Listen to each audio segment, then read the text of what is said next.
কি করেন ভাই? সবজি ক্ষেতটা কত সুন্দর হয়েছে দেখছেন? কি কি আছে এখানে দেখেন তো।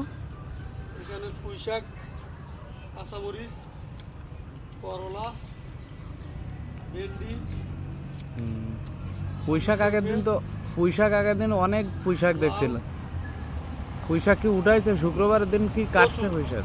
শেষমেশ আছে ভাই কচু। যার লাগে আসবেন কচু দিয়ে দেবো। এই কচুর নাম কি বলে? এই গাছ আপনাদের দেশে কি বলে?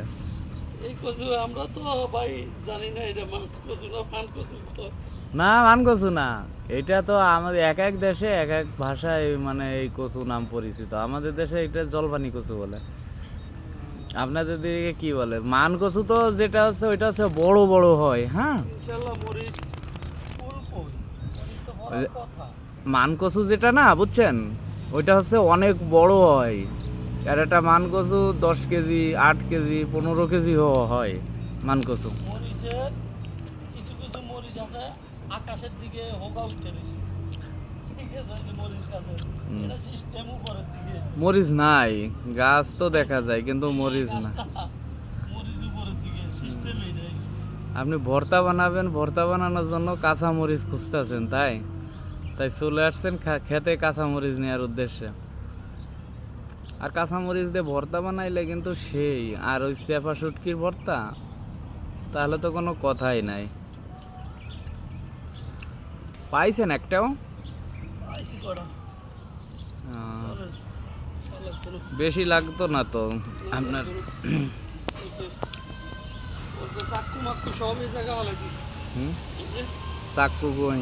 তরোয়াল ক্ষেত পরিচর্যা করার জন্যই তো লাগে না? ক্ষেত পরিচর্যা করতে গেলে তো চাক্কুর প্রয়োজন হবেই। সব রয়েছে। এখানে সব কিছু আছে না? এই কচুতে কি সার দিছে নাকি? এরকম ও, মনে হয় কালকে সার দিছে কালকে না পরশু। সার দিছে। সার না দিলে তো এরকম হওয়ার কথা না। কিরকম কালার হয়েছে দেখছেন? কালকে না পরশু জানি সার আনছি বলি যে দেখছি হয়েছে হয়েছে। প্রবাসের মাটিতে এই যে বিদেশি সবজি খেতে যে কচু গাছ লাগাইছে মিশরের, খুবই ভালো। পেয়ারা বড় হয় না কা পেয়ারাটা খামু। পেয়ারা একটা খাইলাম কিন্তু বাড়তি হয় নাই পেয়ারা। এ পেঁপে আছে, পেঁপে আছে গাছে দেখেন তো।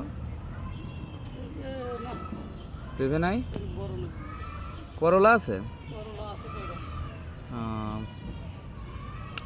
তা যাই হোক, দেখাইলাম মিশর প্রবাসীদের সবজি ক্ষেত। এই জন্য আমাদের বড় ভাই খেতে আসছে। এটা হলো লালন ভান্ডারীর ক্ষেত। লালন ভান্ডারি আর আর মনির বয়াতি। মনির বয়াতি আর লালন ভান্ডারি। তো, যাক, ক্ষেত তো মাশাল্লাহ অনেক সুন্দর করছে। আর লালন এই ভান্ডারী, মনির বয়াতি, দুই বাপ না। তো আসেন। হুম।